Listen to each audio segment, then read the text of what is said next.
We can do the short mandala. Yeah.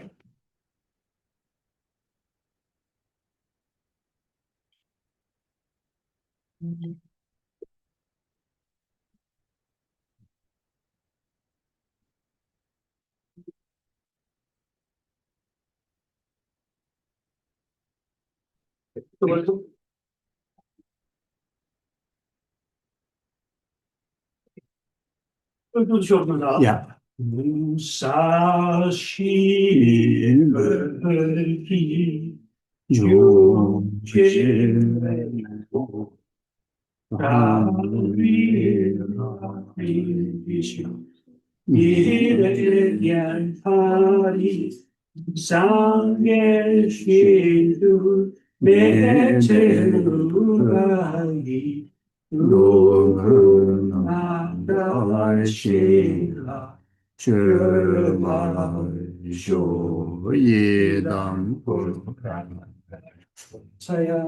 Dayami.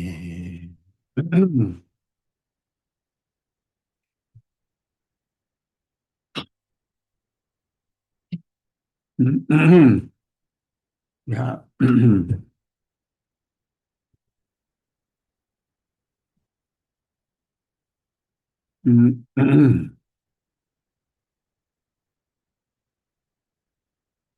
Okay.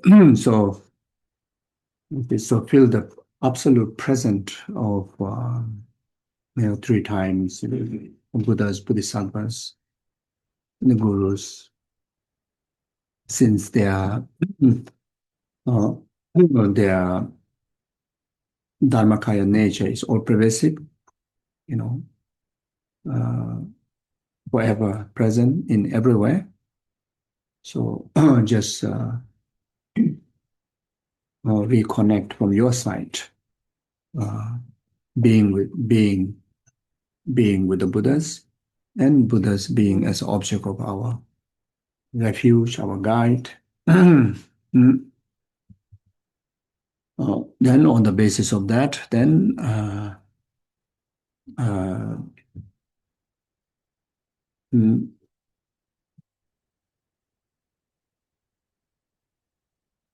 if you have heard, studied all the Buddhas and Bodhisattvas qualities from the scripture, and just understand, those amazing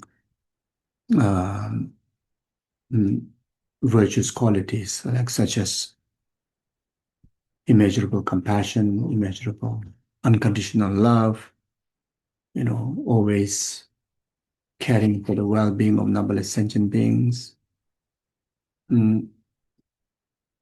without any discrimination. And those are really amazing, inspiring, And those of you, if you have not read, not heard the qualities of the Buddhas, Bodhisattvas, but you have seen those of the living great masters like His Honesty Dalai Lama, like Geshe Lama Rinpoche, your spiritual gurus, and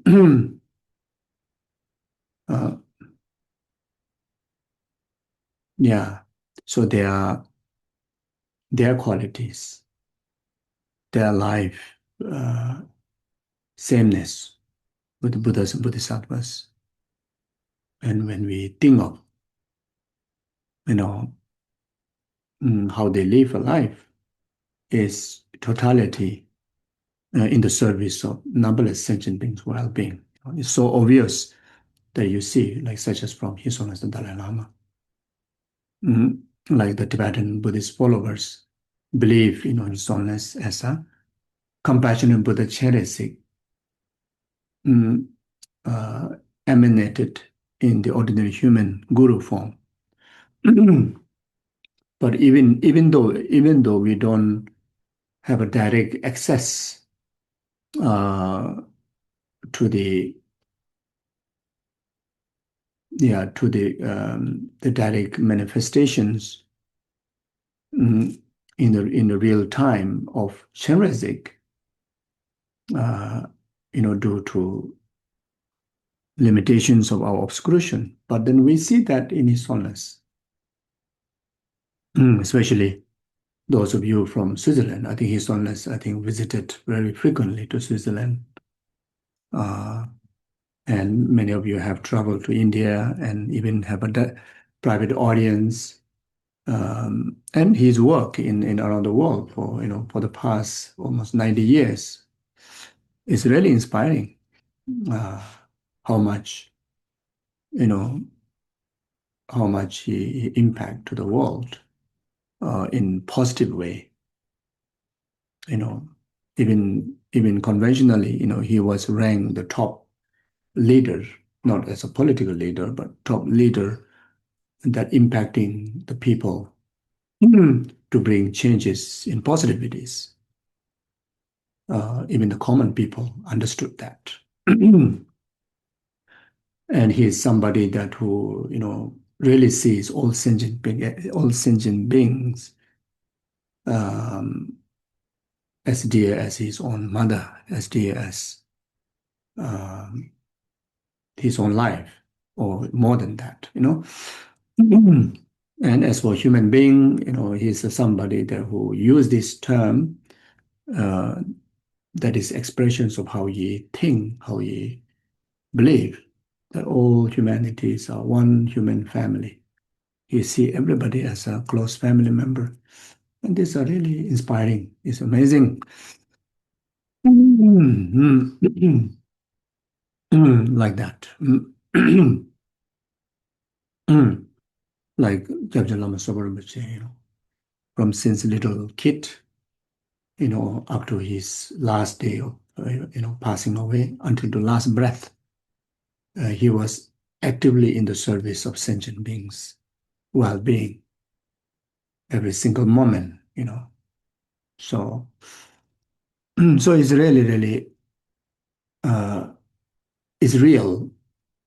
The presence of the Buddha in action, through the example of these amazing gurus are real. And there are also many other, ordinary human beings, does extraordinary things, like Bodhisattva, like, I think there are many in among this group here. You could be the one of them. Or maybe in your family, you witness that in your community. So you get inspired. If you're already like Bodhisattva, then, continue to develop the path, strengthening your motivation, bodhicitta motivation. If you haven't developed, then these are the great example to cause you to develop bodhicitta, uh, which is the central meaning of our life. And if those of individual you have generated bodhicitta heart before, like such as taking Bodhisattva precepts, refuge precepts, but then somehow degenerated, can be any reason. Now you understand, this is the time that you refresh them, like that.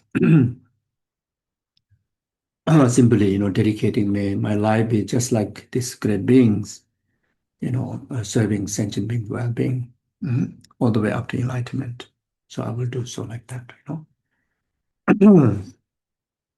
Sangye Chetan Zoye Jonan La Shangju Badu Dani Jasun Che Dagi Shuje Jebe Zonam Dola Benje Sangye Drubarai Jo Sangye Chetan Zoye Jonan La Shangju Badu Dani Jasun Dagi Shuje Jebe Zonam Dola Benje Sangye Drubarai Jo Sangye Chetan Zoye Jonan La Shangju Badu Dani Jasun Che Dagi Shuje Jebe Zonam Dola Benje Sangye Drubarai Jo Gangi duzine zone dawa damje pambe chere tambe shene duen zebe godam de la cha se. Toni nije zondo jube lama seje sencho ganje dende go chana bempa tenze gyazo. Sowa depso da yu jinje lo.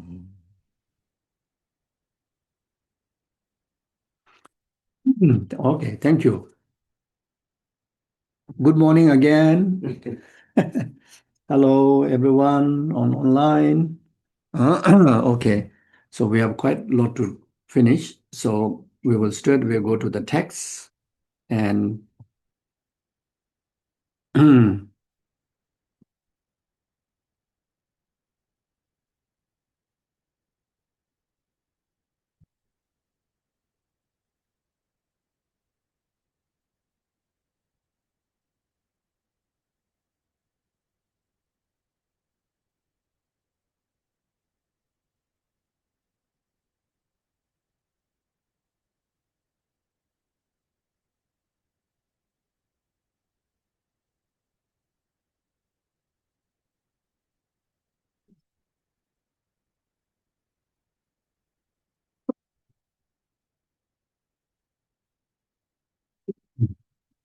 so verse 50.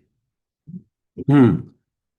So from here to the last verse, verse 50 to verse 101. Um, mm,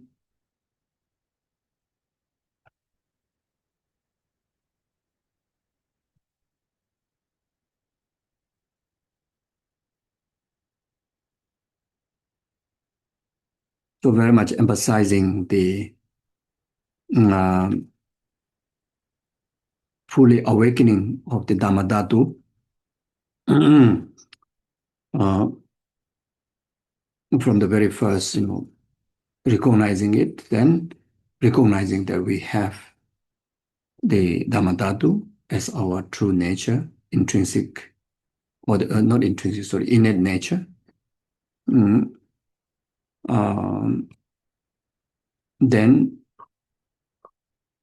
all the way up to fully being aware of it spontaneously, getting fully awakened state, achieving fully awakened state, which is the Buddhahood, mm, through the through the development of yeah through training in the Bodhisattva's path, mm, uh, by developing altruistic attitude, bodhicitta, and with in altruistic wisdom of emptiness. uh, then progressing uh, gradually, through the bhumis, bhumis, 10 bhumis or the 10 grounds, mm, which is very much meditational, how to say, the bhumis are very much like stages of retreat, stages of meditation trainings. From very beginner level to the most extended level.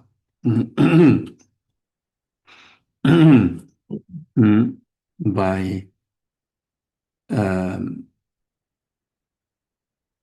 mm,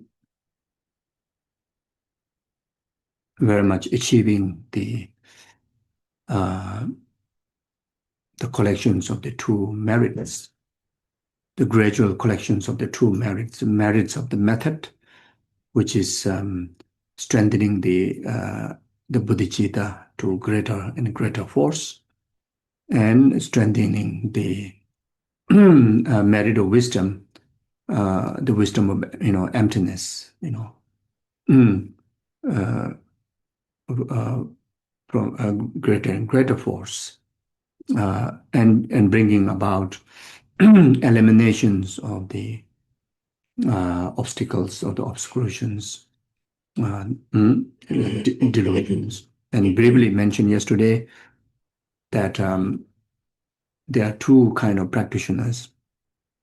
One is, first follow the Hinayana path, then follow the Bodhisattva's path. Another one is directly enter into the Bodhisattva's path. Mm. Then those who follow the Hinayana path first, through the tools of wisdom of emptiness, um, they already get to purify all the delusions, delusional obstacles, which are also called as the obstacle to nirvana or peace. Then after that, then they enter into the Mahayanic path. They actualize the first path among the 5 path of accumulation. And during the path of accumulation, they accomplish the first 3 countless eons merit. It is understood in the Paramita Sutras that in order to achieve the complete awakening state, you need to accomplish 3 countless eons merit. And accumulations of 3 countless eons merit is the way to achieve the fully awakening state. Accomplishing the stages of accumulations of merit is the way to progress on the stages of the path, such as 5 paths and the 10 bhumis. By accumulating merits, the merit itself serves as an antidote to purify obstacles and limitations. So that is for both, whether you enter from Hinayana path, whether you enter into the Mahayanic path after accomplishing the Hinayana path or entering directly into the Mahayanic path, the 5 paths must complete. 3 countless eons merit must complete. And the first countless eons merit won't able to achieve, even you achieve nirvana peace, even you realize wisdom of emptiness directly. It has to be only counted or only able to accomplish that kind of great merit is by the force of bodhicitta, by the force of the great compassion and altruistic attitude of bodhicitta. So therefore, when you complete the first path from the 5, the path of accumulation, path of preparation, path of seeing, path of meditation, path of normal learning, and within the 4 path of the training, when you complete the first part, which also has 3 levels, small, medium, great level, how you transit first part of accumulation into the second part of preparation is very much when you accomplish the first countless eons of merit. So the countless eons of merit is just a terminology it used that is immeasurable merit. And how you know that immeasurable is accomplished when you are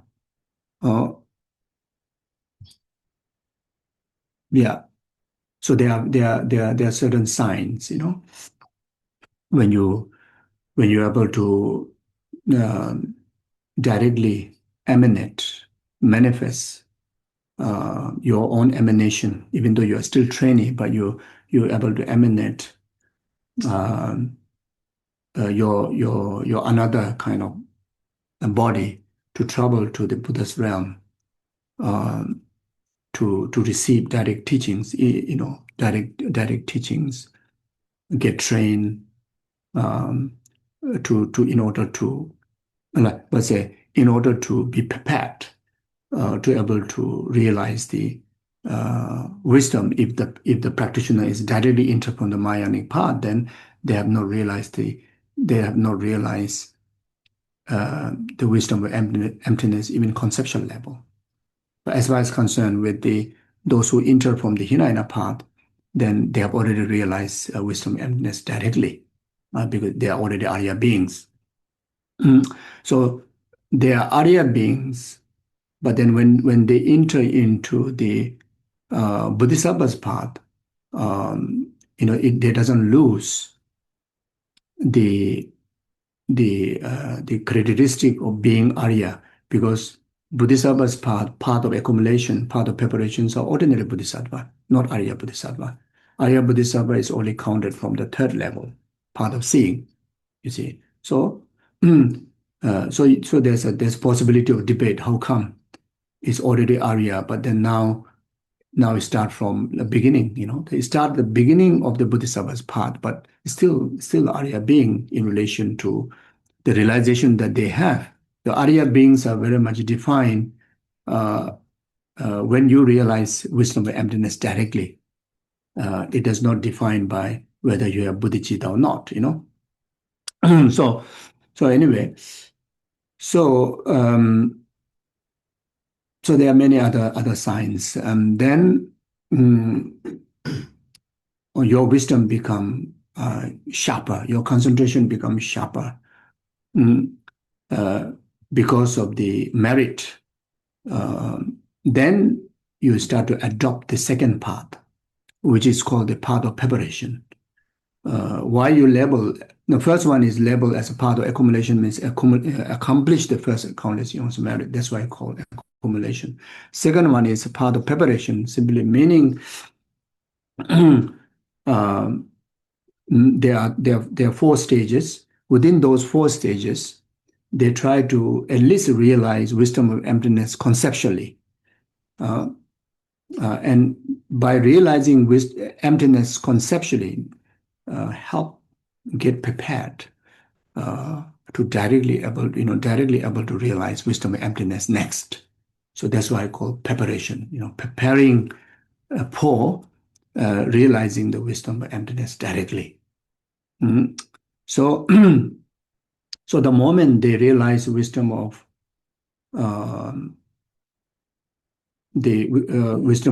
conceptually wisdom realizing emptiness, when they achieve the 4th level, which is called the supreme Dharma. So it's called heat, peak, like mountain peak, like that. Patient, then supreme Dharma.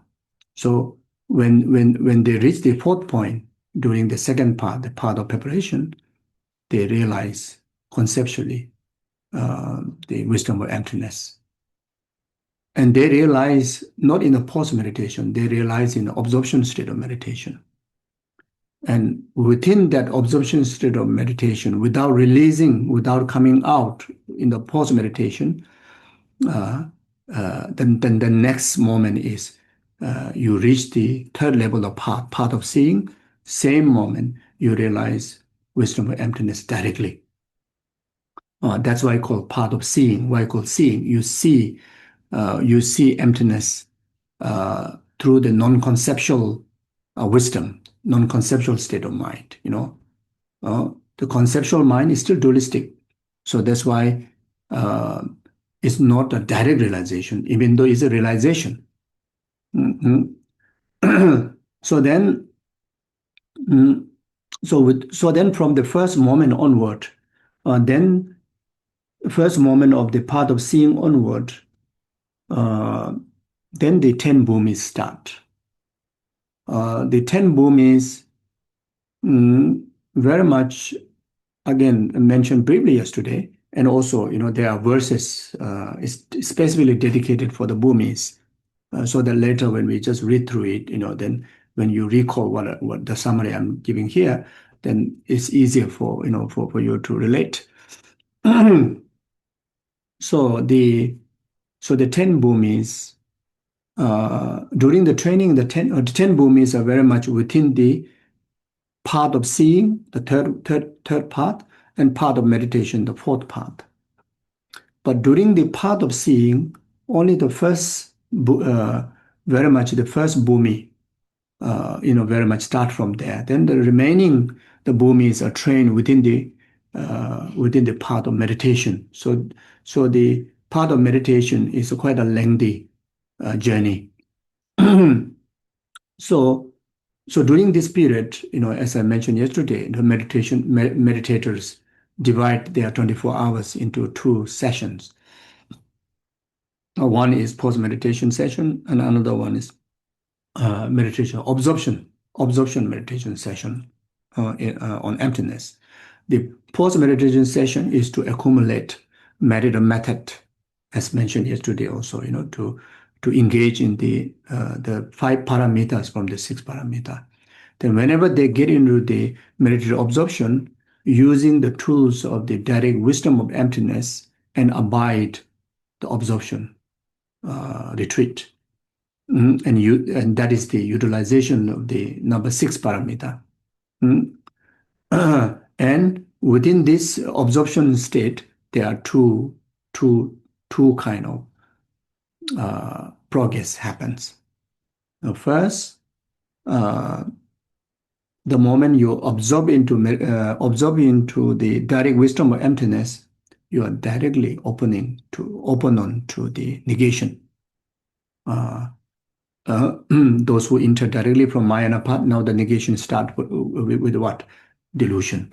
If those who already enter from the Hinayana path, who have done the Hinayana path, accomplished Hinayana path and enter the Mahayana, so first bhumi, during meditative absorption, they open on to the defilements, the obscuration to omniscient, from gross to subtle. So, then during the same absorption meditation, when they accomplish completely getting rid from the root, getting rid of the negation from the root, the moment they manage to get rid from the root of the negation of that particular amount of negation that you wanted to overcome, you manage to achieve the next level of the ground. So this is how you transfer from the first ground to the second ground. Now, very much like this. So absorption meditation stage is like this. The object of wisdom of emptiness is like a light. And you are getting into meditation at the middle of the night, at night, at night. So so then the darkness, you understand as a negation, So you need to stay switch on the light until the daylight comes. Then from there, then you can, without need to on the light, you can still function your life without needing a torch, right? Similarly, like that, the Bodhisattvas stay in absorption until the negations of darkness completely disappear. When they get to the light, which is they reach to the second level, the cessation, second level of the bhumi, then they get into activities of the 5 parameters, practice of generosity, etc. So this one way is a philosophical kind of conversation, is a very intense philosophical kind of learning about path and grounds, but this is very important because this is how we have to go. This is how, if you know this, then when you meditate, then you roughly know, how to progress, what to expect next. So even in the beginner level now, we imitate, even though we have not entered into the path, we have not achieved the bhumi yet, but we imitate. We exercise the same way in a small scale, not up to that kind of delusions, which require wisdom and which require concentrations like special insight. But here, I think our normal problem in our day-to-day life, we use the same technique. Let's say if one have an anger problem, so anger is a negation. Now the light is the patience or compassion.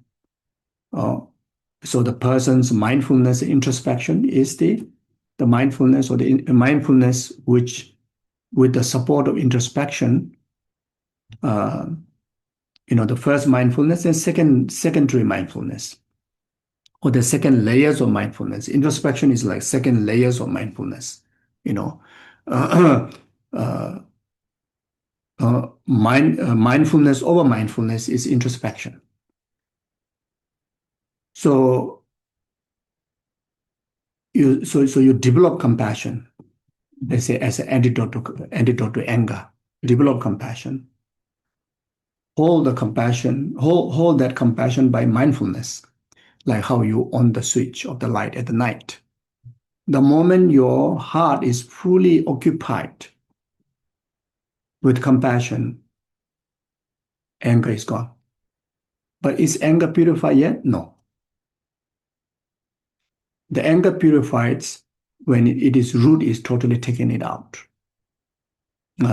until no return. Maybe you need to exercise this again and again, maybe for 2 days, maybe 1 month, maybe 1 year, maybe 10 years. But the total cessation only comes when the root of the anger, the potential of the anger also take it out. So, but then you can do also in one session. Or you can do in one go.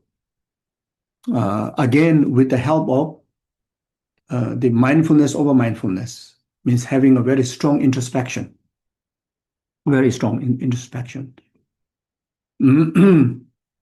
That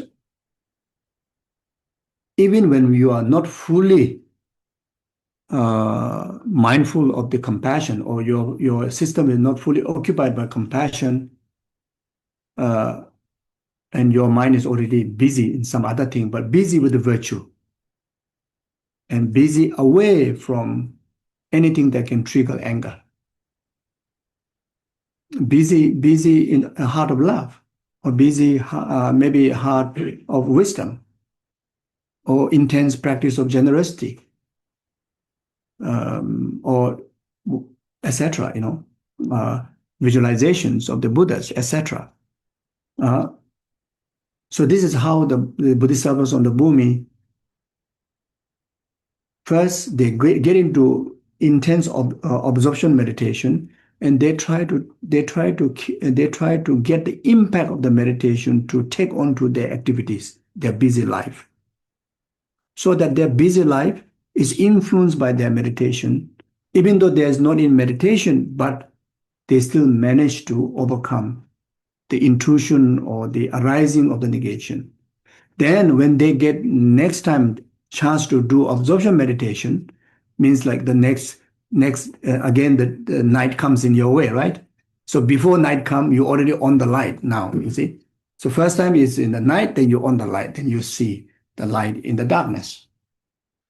But now it's very much like even before night falls, you already brighten the area that you want to be. So you carry on. It's almost like never darkness there, day after day. Even the circumstances of darkness is whole world around outside, appears every time, 24 hours, one period is night. But you didn't allow it. Wherever you go, light is on. Until that you reach to a point that there's a never night, never darkness in you. So you apply this. We have to apply this from now for our to overcoming the very, very gross, at least the gross emotions, the negative emotions, excessive anger, excessive grasping, excessive unhappiness, etc., etc. Then eventually, from the root, you can able to take it out like that. So very much like this. Mindfulness is like an inner door guard to your mind. Or introspection, or the mindfulness that used to be mindful about the mindfulness, is like an outer gate guard. Very much like that. Now you imagine the outer gate guard and the inner gate guard, they carry a walkie-talkie. Maybe nowadays WhatsApp, and very, very strong alarm, an instant kind of message. The Wi-Fi is super good. So the introspection or the mindfulness to the mindfulness in the outside gate door, see any sign of thief or anger, any sign that can trigger anger that you see, immediately walkie-talkie to the inner gate. That's the mindfulness that which is guarding the treasure of compassion. You see, guarding the treasure of compassion or patience, whatever, whichever works. Wisdom of emptiness, since this topic is about emptiness, emptiness is like one medicine can cure for everything, right?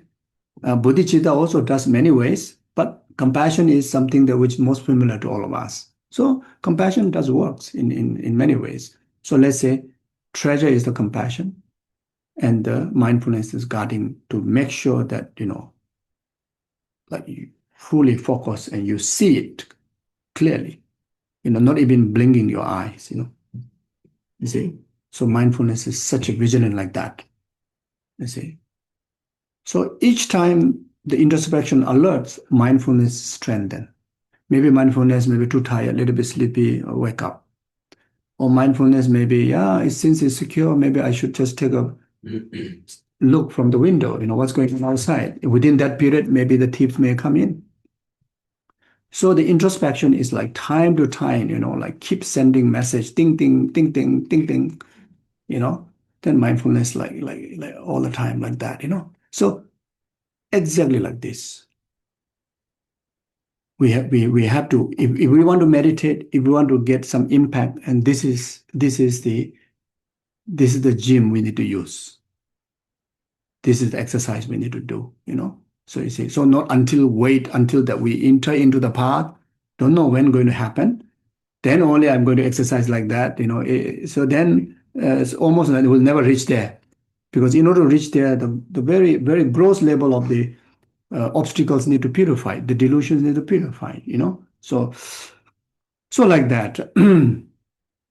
So this is how the from one bhumi to the second bhumi, progress. So it almost like maybe anger is the thing. So, gross to the subtle. First you purify the gross, but the gross also like kind of like you make this kind of like a pieces, labels. First label, maybe like whenever you get angry, like you uncontrollably you shout at people or you become violent. Okay, the first is you stop doing that. You can't stop getting angry, but my first workout is angry but never scold people and never be violent. Once that you get it done, you're on the second level, second bhumi. Then, how to say, when you get angry, maybe whole face turn red, eyes become red, the blood pressure all goes here. So angry, but not up to that, So now you're angry, but then nobody notice you. That because the red face is not there. So you work it out with that level, like an example. Then after that, whenever you get angry, like impatience, uneasiness, you get angry, but that uneasiness is not there. You notice that you got angry, but not up to that, like become sleepless, like that. Then all the way, when you manage to get rid of its root, the cause. What is the cause that causing to get angry? So everything works like this. Whatever delusion, whatever obstacle, you manage to get rid from its root is when you manage to get rid of its cause. When we talk about the causes, there may be some environment, some people, but one of the main causes is what? Is within us, the karma and the ignorant. That's the main cause. So we need to get rid of ignorant in relation to anger. Maybe they may be never studied, never knew about the wisdom of patience. That itself is ignorant. It doesn't mean you need to purify the whole ignorant, from the troubling. Then that means you purify all delusion, right? So that's why we need to study about mind. when you study about mind, you get to study about every single individual different mind's characteristics. Mind and mental factor is the big subject. In short, Buddhism is all about studying about the mind, right? So when you study about the mind, you also get to learn the antidotes. You see, so it's like we say there's 84,000 negative emotions. There's 84,000 antidote also there. So so yes, one antidote can help many, but if we have a direct antidote, but each one has a direct antidote. Let's say attachment, detachment. Attachment, you have attachment, you generate compassion, it helps. You meditate on emptiness, it helps. But if you're able to apply detachment, is the most effective. It's like a direct antidote, right? Like that. So anyway, so this is a rough idea. So then, um, so as I mentioned before, by mm, so the last moment of the seven bhumi, or the delusional obstacle, including of the delusional ignorant from the three poisons, is not in our system, but not completely purified yet. When it completely overcome is when you achieve the cessation. When you achieve the cessation, the first moment of the eight bhumi, you know. So let's say as a philosopher, you want to debate the last meditative equipoise of the seven bhumi does possess uh, mm, does possess ignorance, does possess delusion. What would you answer? Because it's meditative equipoise completely in emptiness. And in the practitioner of the seven bhumi, on the last moment, is there any delusion? No. But the delusion is purified? No. Mhm. Yeah. So let's give an example before. Before the light of the day comes, even your light is on in your dark room, uh, you completely able to overcome the darkness? No. But is there darkness in the room? No, right? There's no darkness because his light is on. But his darkness is gone? No, because if you off the switch, darkness will come back. So when you can claim the darkness is completely purified is when the daylight arrives. Then whether you on the light or don't on, is light. So that's the moment when you reach to the next bhumi, the first moment, the next bhumi. So the eight bhumi, first moment, eight bhumi, all delusions are purified. Then from eight bhumi onward, then you start to purify the innate ignorant, or you can call as the obstacle to omniscient. Now similar. Last moment of the ten bhumi is still part of training. Is there any defilement there? No. Is the defilement purified? No. Uh, when does the defilement purify? The first moment of part of normal learning. With the first moment of the trainee become a Buddha. So this is overview like that. Okay, now I will read.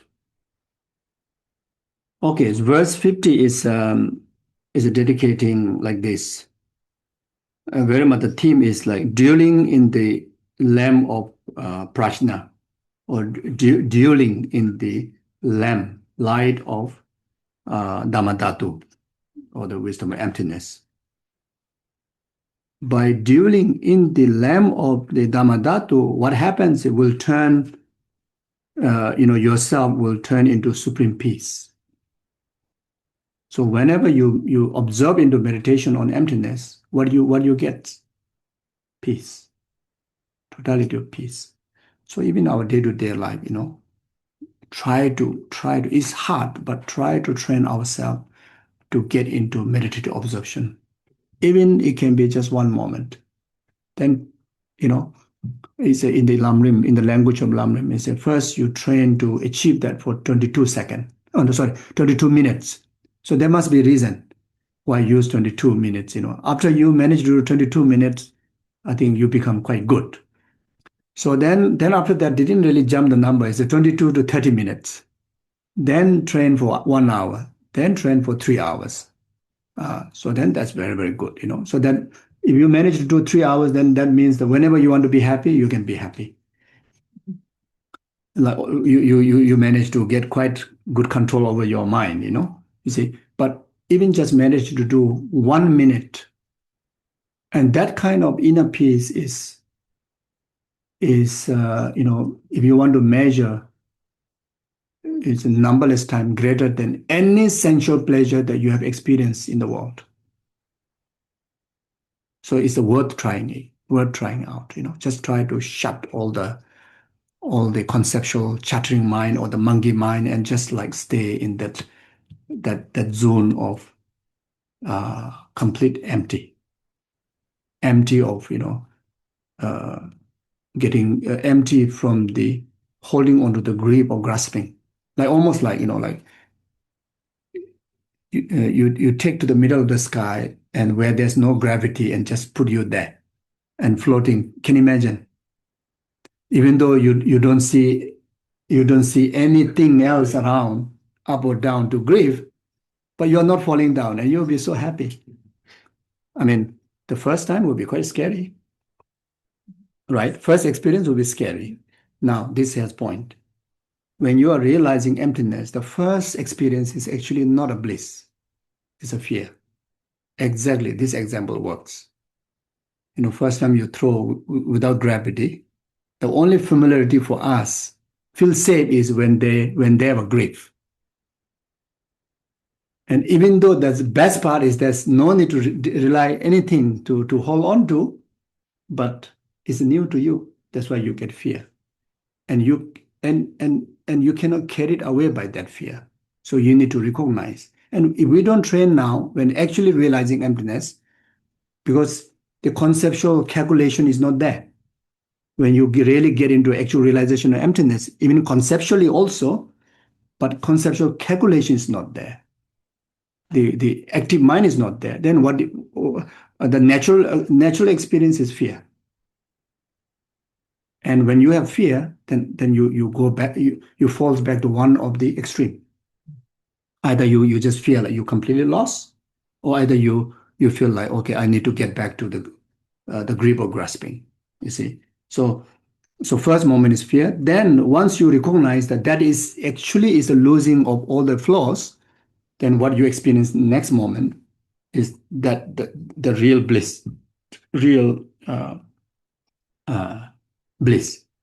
And the bliss is noticeable. Some things when you are in a complete emptiness zone is maybe how you realize it's so blissful. No, you will realize it's blissful. When the realization of the blissful itself is you are arriving into the middle way.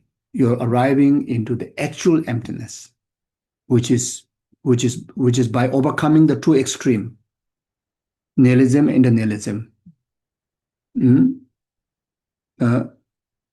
Is very much like the real experience of emptiness is actually living. Really manage to find real you where you're supposed to be. Yeah. So we label as a union of wisdom and bliss. So that's the thing, like that.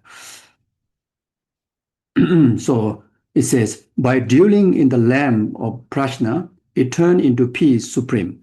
So the collections of the sutra says, by exploring yourself, you should rest. This has a great meaning, by exploring yourself, and you should rest.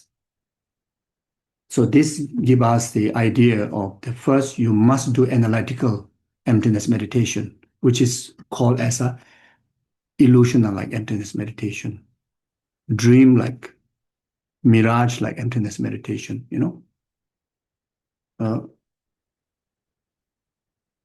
you see, through the analytical observations of the true nature, what you get? You get a wisdom, solid wisdom. That wisdom is far greater than the knowledge that you gain from study. So the observation has to be how analytical meditation has to be conducted using all the logics, reasonings, common sense, practical experiences. And you have to do observation within that. If you don't have correct logics, then you have no correct tool to analyze, and you may end to something else than the actual wisdom. So such like there are many formulas, like the basic formula is like a 4-point analysis of emptiness. First is like defining what exactly is the negation, knowing the negation. What is the negation? Inherently existent, substantially existent, true existent, independent existent, permanently existent, self, are all negations. So we need to know what it means, permanently existent self. Like earlier philosophers, like Hindu philosophers, they assert Atma as a self, as a eternal, permanent. Buddhist philosophers reject that. Yeah. But then again, four Buddhist philosophical schools, Vaibhasika, Sautrantika, Chittamatra, Madhyamika. Madhyamika also was Sautrantika, Madhyamika, Pasangika, Madhyamika. Now, one thing different from Hindu earlier philosophy and Buddhist philosophy is Buddhist philosopher, whatever label of assertions of no self, at least assert in the meaning of interdependent existence. But interdependent existence has a gross to subtle. So earlier schools in Buddhist philosophy, interdependent existence very much based on the gross one. What is that? Cause and effect. Yes, self is not permanent. Yes, self is not independent. Self is not autonomically existent. Self is empty of self. Why? Because self is interdependent existent. What it means? Dependent on cause. What is that cause? My papa, mama. My previous consciousness. That's it. Now go more subtle. Like goes all the way to Chittamatra. The meaning of interdependent existence is the part and particles, momentaries, much more subtle than the earlier one. Then goes to the Pasangika Madhyamika, even go more subtle. The subtlest meaning of understanding of interdependent existence. What is that? I is selfless. The person is selfless because person is interdependent existent. Why person is interdependent existent? Because person exists dependent on the labeling of the mind. And not only just labeling, but exists merely label of the mind. That's the only way it exists. It also doesn't exist just in the name, but the name has to be dependent on labeling. Also existing dependent on the label. And what really is exists there? Just the label. Where the label comes, designated by the mind. And that mind also is a lacking of intrinsic existence. You see? So like that. So you see, but that get to understand when we have a solid understanding of the negation, like what Lama Tsongkhapa says, without understanding the negation, there's no means for you to understand the wisdom. Because the wisdom is the nature is always present. But how to discover the nature, the ultimate nature, by overcoming the negation. So if you don't catch the thief, then how to be free from the thief, right? Exactly like that. So therefore, so that's the first point. Then second is mood where you search, you excursion, you analyze the self. Then the third and fourth point is, if self exists, either has to be exists one with the aggregates or whole of the aggregates, or one or none. So then there are other few points, a few kind of logics that you can use. There's also like 4-point diamond Figmington reasonings. I is not produced from the self, not by other, not by both, not by neither. Then there's a 7 kind of, using the chariot as example, So there are a few examples like that. So in short, not just using logic, but logic need to make sense to you by application. The common sense has to prove. How common sense is managed to prove is when you only apply the wisdom. When you don't apply, how to have common sense? Like common sense means like, okay, oh, this really works, or it does work. It is like that, So after doing all this way of analysis, you come to a point that, oh, I see. Oh, I see. It's like that. Maybe you may not have many other words, but you will have like, oh, I see. Oh, self is really empty. Self is really truly lacking of inherent existence. You arrive to that kind of confirmation. Very much. This is it. Yes. So I normally give example of like this. Candy, sweet.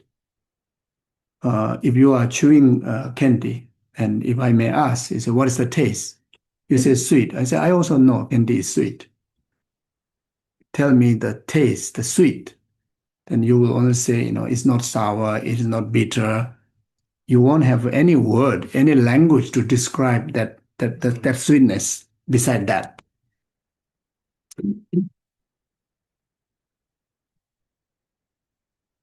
So therefore, it is very personal. It is inner experience. When you will realize the real taste of the candy, the sweetness, is when you put the candy in your own tongue. Oh, I see. Like you say, you pass me the candy then. Oh, I see. Now I know. I say, no, tell me. Tell me back. Just now you're asking me. Tell me back. He said, what is the taste of sweet? He said, not sour, not bitter, blah, blah, blah. But you have no words. That's why we call empty. When emptiness is unexpressible in word, in language, in philosophy. So this whatever language we use is a very few doorways only. The actual experience of emptiness, no one. Even Buddha says, masam jame, shara parochin. Masam jame is like, it's unexpressible, unfathomable, you see. So you will never get to like kind of like this is it because of someone explaining to you. You just take this few guidance and you have to work it out repeatedly, and there where you experience the emptiness like that. So now you say, in short, it's like say, okay, this is it. That taste, that sweet taste. Now that is the wisdom, that's called the wisdom. And now you absorb into it, abide into it. How to absorb? By deleting all the philosophies, all the analysis, all the language, completely settling in that, oh, I see, wow.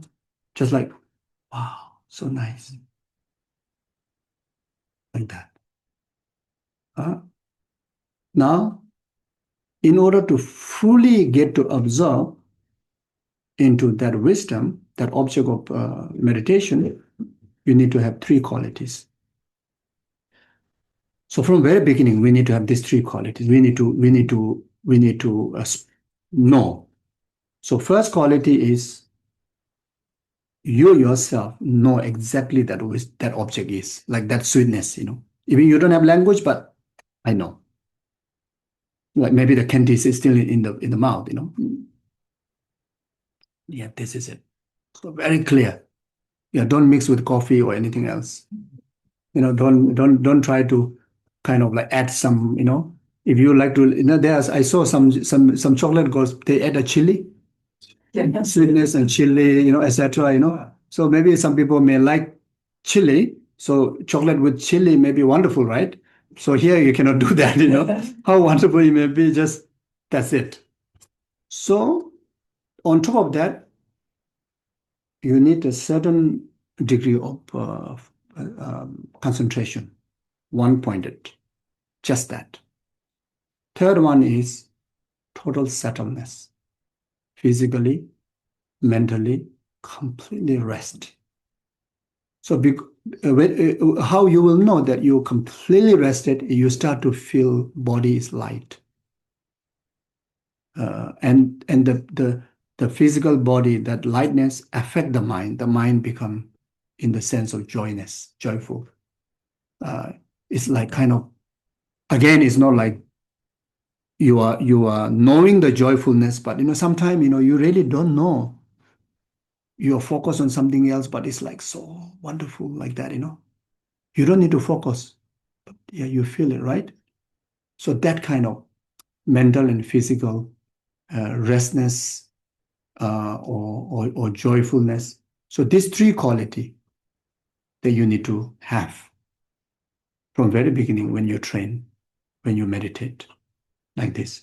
So this is what very much it means.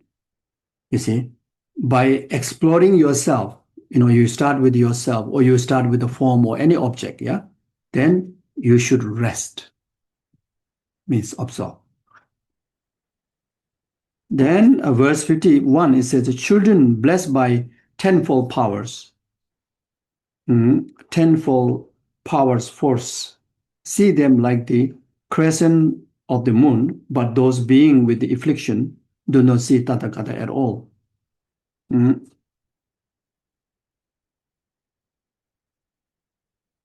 Just as goes with the thirst and the hunger sees the oceans to be dry, those obscured by ignorance think that Buddha don't exist. Verse 53, what the Bhagavat, I think is referring to the Buddha, what the Bhagavat supposed to do for inferior and those whose merit is low, to the beginner, to especially like, let's say, the hero and solitary realizers, and also the bodhisattvas, those whose merits, but inferiors is referring to either those who are not entered into the path or those of the not yet found the altruistic path. It's just like the supreme of jewel put in the hand of the one who blind. But for being who acquired merit, the Buddha duel before their eyes. So earlier, like in relation to this one is hero solitary realizers. Now the verse 54 is referring to the bodhisattva, those who are on the bodhisattva's path. Buddha duel before their eyes with the 32 months shining bright in their luminous and glorious light. Though the protector's Rupakaya may remain for many eons for guiding those in the need of guidance, it is just this dhatu that is different. So very much meaning that Nagarjuna is what I try to explain here, explaining that Buddhas are not absent, rather being failed to perceive them because of karmic obscuration. Why some are not enter into path, why some are, what do you call them, who has a less merit, why some some have a merit to enter into the altruistic path, why some are bodhisattva, why they some manage to see Buddhas, like such as the Arya Bodhisattva, they see the Sambhogakaya aspect of Buddha directly, and why we don't see. For us it's only accessible the Nirmanakaya form. It doesn't mean the Buddha is Buddha is not there. Buddha is very much that you need to kind of like adorn it. No, it's an innate quality. It depends on your own level of your mind. Why you don't see, because of obscurations of the karma. So therefore, the examples are giving, just as a thin crescent, like one of the verses talk about, thin crescent moon exists, but it's difficult to see. Buddhas are difficult for the obscure being to perceive. Then the hungry ghosts see even a vast ocean as a dry because of their karma. Yesterday we give example of one glass of liquid, the three beings see differently. A blind person cannot appreciate a precious jewel placed in their hand, like that. So we are very much like that. Buddha has already existed in us, but then we still kind of only experience samsara. So it's because we didn't recognize it, our true potential, our true being,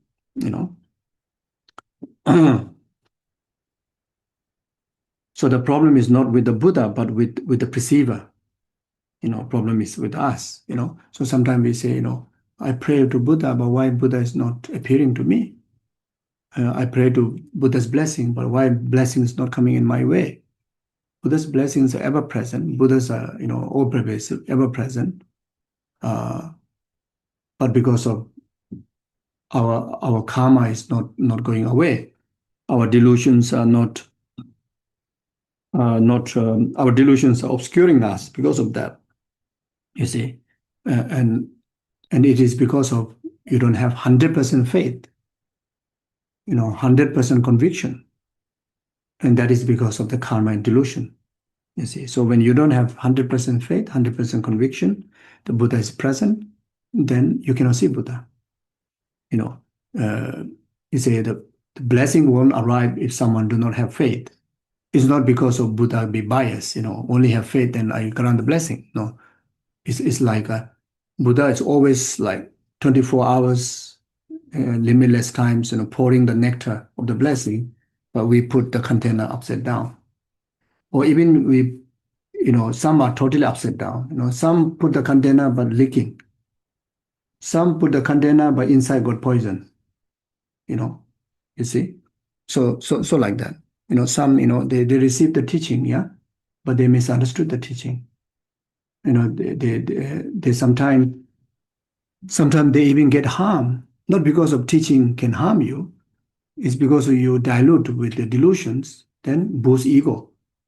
So there are so many examples.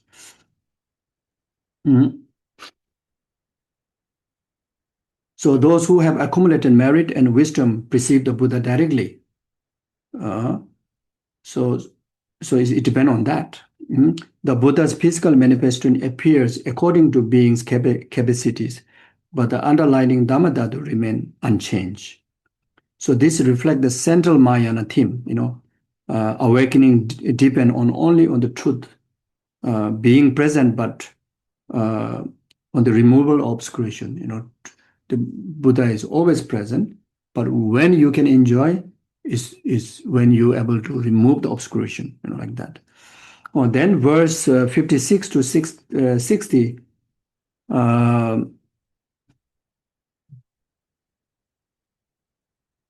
So it's talking about purifying the consciousness, perceptions, purifying the consciousness in order to reveal the in order to reveal the Dharmadhātu through the progress of the bhumis. So it says, verse 56, ascertaining the object of the mind, consciousness will engage in it. Once your very own awareness become pure, you will dwell right in the bhumi's nature. The great and mighty ones, the supreme abode, Aganisha, that's so beautiful. Aganisha is one of the god realm. The consciousness, all three of them, fuse into the single one, I say. As for knowing all among the childish, the diversity among the nobles, and the great and the mighty, infinite in time, what the cause of time in eons. Verse 59. For sustaining the duration, during eons, truly infinite of all beings, outer realms, and for creatures, life force to remain, this is what the in exclusive cause, in that whose fruitions inexhaustible, through the special trade of the non-appearances, engage in full for the prajna's sake, the Dharmadhātu's sake. So what he's really saying here is that, it is merely dedicated, this is the needed of purifications of our consciousness. That's the way to, is as mentioned before, gross to subtle. When you purify the negative emotions, then the bhumi is progress. Like such as verse 56, teaches that the consciousness normally grasps to the objects. It is objects. When awareness becomes purified, it seizes the fruition through dualistic grasping and naturally enter the Bodhisattva's bhumi. That's what happened. Like the verse 57, like identify the three things as ultimate, inseparable. Akanisha, which is the highest pure realm of the God. Then purified consciousness. Then the supreme abode of awakening being. So like three kind of being. Yesterday give example how three kind of being sees one object, one entity in the three different ways, and realistically experience three different ways. Even to the God, since which is still samsara, not enter into the path, carry the dualistic view, even though it's concentration, but is the concentration also abiding in a dualistic way. So therefore, they see dualistic world. They see samsara. They experience samsara, even though they are God. Then the second one, purified consciousness, I think can be understood those of the Arya Bodhisattvas.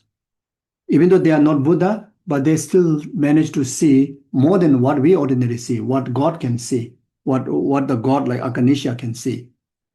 They can see like a Cheresic Thara directly in person, and they can receive teachings like those of the Arya Bodhisattvas. From the first moment of the path of seeing, they emanate 100 bodies.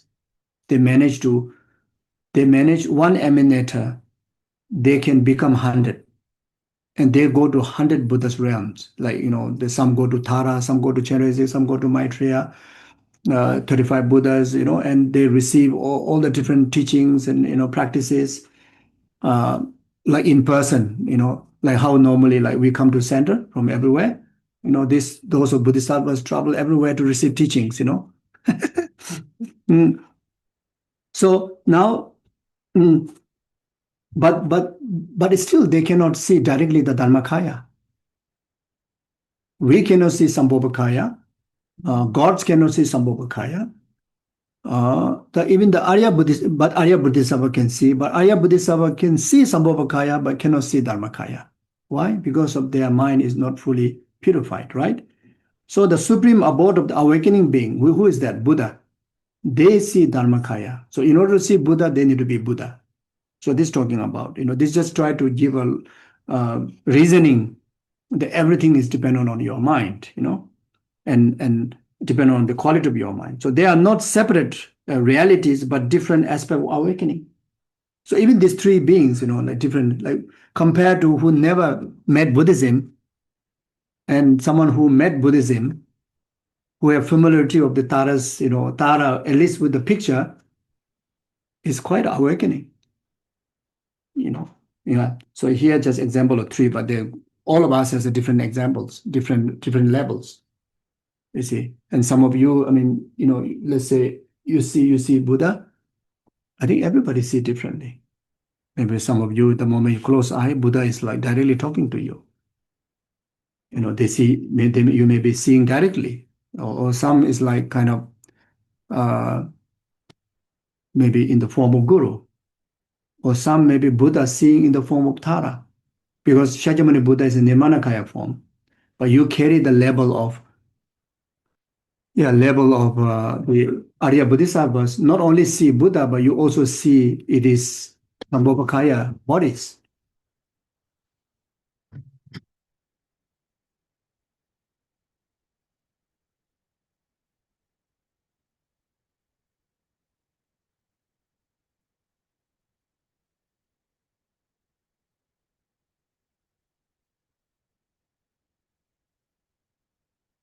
So verse 58 to 60 describe the inexhaustible qualities of the Buddhahood. The Buddha's wisdom and activity endure throughout immeasurable eons because their source is beyond condition arising and ceasing. Since the fruition is inexhaustible, one should cultivate prajna, the wisdom that realizes this unborn nature. Okay, if any of you need to go to bathroom, please, I think maybe not much time, so I will not stop. Okay. Yeah, but if you in case rush to toilet or you need to get coffee, then you can still hear, can do it. So verse 61 to 64 is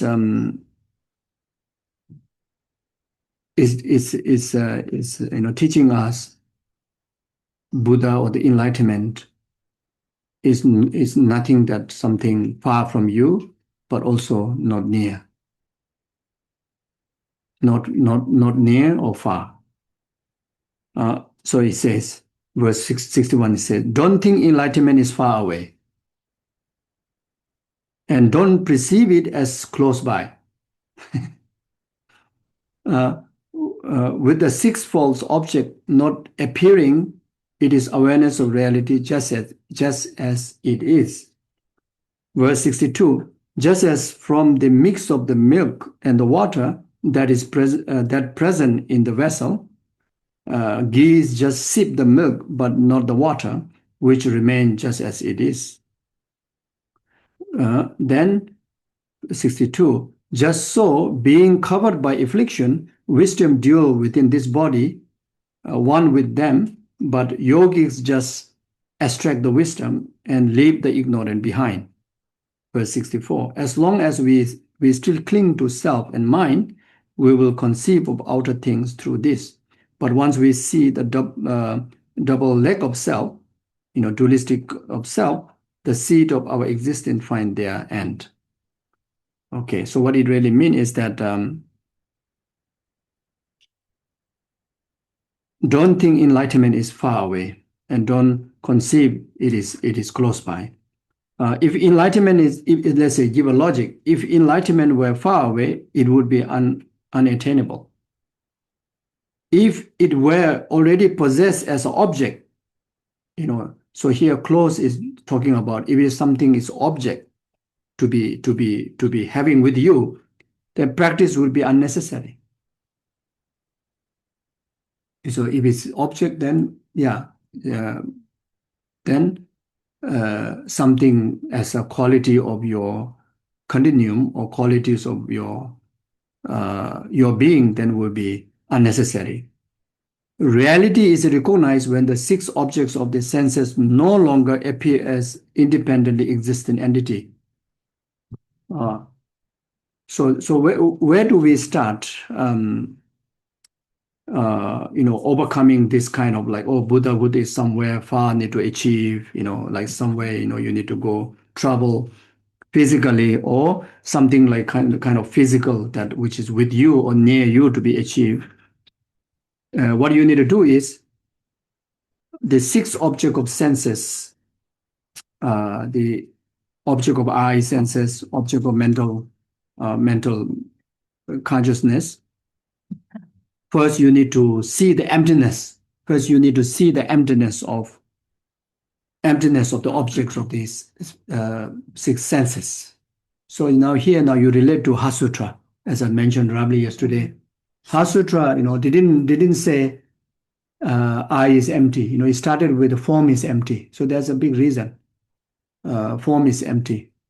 When you realize emptiness, you realize emptiness. When you realize emptiness first to the self. When you analyze emptiness of the form, emptiness of the object. So this is also something to be noted like that. because they're very much, you start with analyzing emptiness about the self, and try to realize it in that way. You can, but it's not so effective. The most effective is first you try to see the emptiness of the base, the base where the self is designated, and also you search from the gross, from a gross to subtle, tangible to the non-tangible. Instead of searching to the mind, first search to the body. Body is most obvious. Then to the feeling, because feeling is very much attached to the body.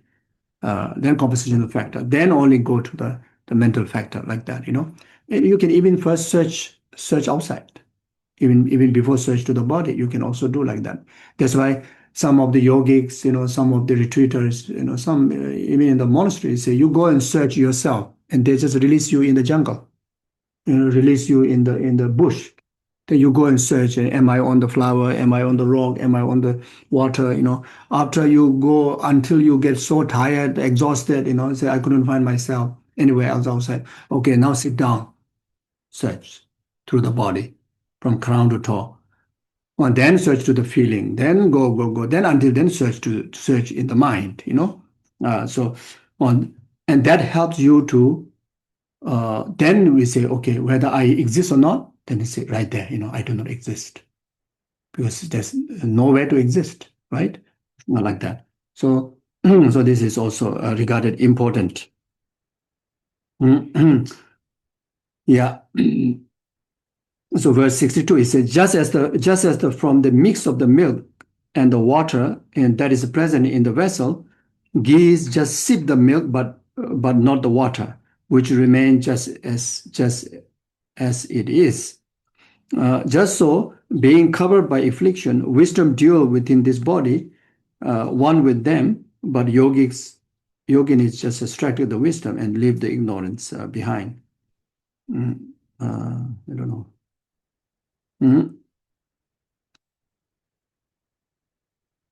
So yeah, so the example of goose, separating milk from the water, and yogin separate wisdom from ignorant. Wisdom was never absent; it was mixed with afflictions. Practice revealed what was already present.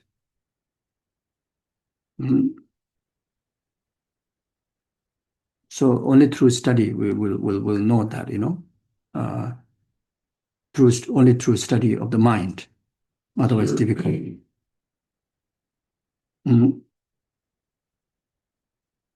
Study the definitions of the mind, definitions of all the virtuous mind, definitions of all the neutral mind, definitions of all the negative mind.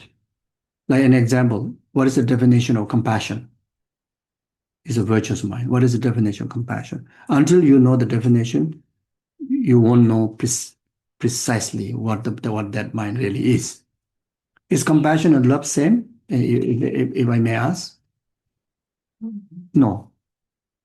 Okay. So if not, then not. So how you define the differences is through the definition, right? So what is the definition of compassion? Wishing others not to suffer. Great.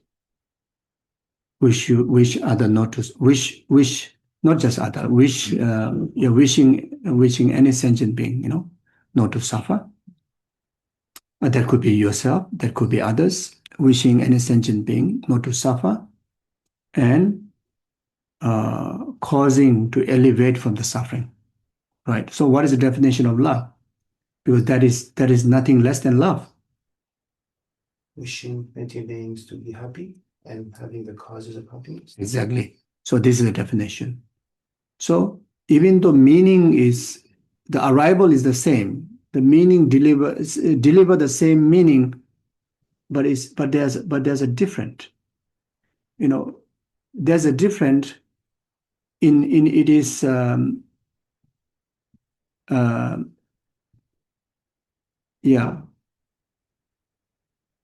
what do you call the engaging in the practice, engaging in that this true mind one is heavier, one is lighter. But for some individual, maybe the heavier feel more comfortable, or lighter is maybe later, just comes. So like, let's say if you want to adopt the practice of love or compassion, for generally, love is easier, right? Mhm. Love is more kind of uplifting spirit. Your mind will be very much like full of those goodness, and you wish everybody to enjoy that goodness. Compassion is very much the first mind is seeing all the sufferings, so it's very down, and then from there you want to liberate. You see, so therefore, the training of bodhicitta, like such a seven cause and effect, literally put love first. Love is the number 4, compassion is number 5.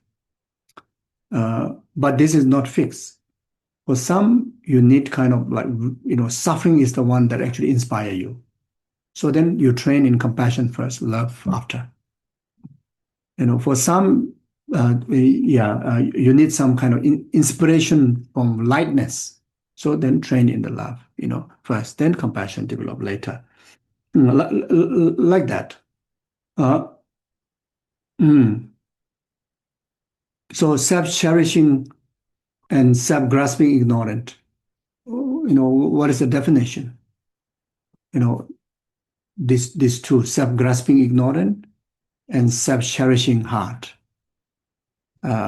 These two are two different negative mind, right? And which come first?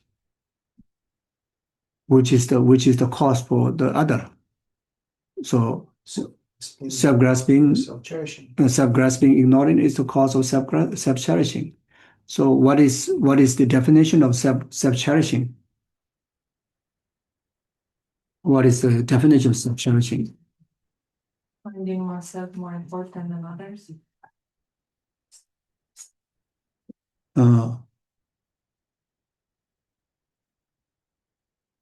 Can say, but it's very, very, very, very tricky. There are a lot of things to consider. There may be few more things to be attached to its characteristic. So there comes, sometimes argument, the debate is helpful. Keep kind of, like finding limitations on that definition to be completely right. Then, you bring up more completeness of its rightness. So like that. So anyway, an example, an example. So what do you mean by neutral mind? Okay, it's easy to say, okay, neither virtue nor non-virtue. But what is that? What is the example? Because virtue, non-virtue, certain defined by nature of the mind itself is regarded as a virtue or non-virtue. You don't need motivation. You don't need dedication at the end. You don't need all the factors. Some is nature is virtue, but because of motivation become non-virtue. Now that virtues might become negative. Some motivation is a virtue. Nature of the mind was a virtue, but then at the ending part is happen to be wrong, negative. It turned to be wrong. But there's an element of virtue, non-virtue, by nature is virtue. Now there are like certain percentage on each. So it's a quite tricky. So anyway, so this is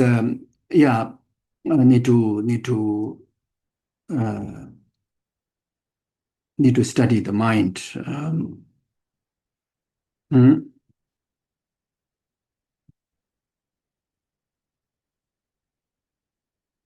Okay, so now verse 64 shows how samsara continues. So it says, as long as we still cling to self and mind, we will conceive of outer things through this. But once we see the double leg of self, the seat of our existence find their end. So first, grasping at I. Then secondly, then it will produce, it will lead to a grasping at mind. Then grasping at external reality, internal reality of substantial existence. So realizing the twofold selflessness cut the root of the birth. Twofold selflessness. Emptiness of person, emptiness of phenomena will overcome this, will overcome the root of samsara. So then verse 65, it talks about the union of the samsara and nirvana. In one way you talk about the union, in another way they talk about separate, right? Now the earlier it talks about how it continues samsara, why not arrival of the nirvana. But this one, another aspect is actually is one taste. Since it is the ground for Buddhahood, nirvana, purity, permanence, and the virtues too, and because the childish thing of two, in the yoga of their non-duality, please rest.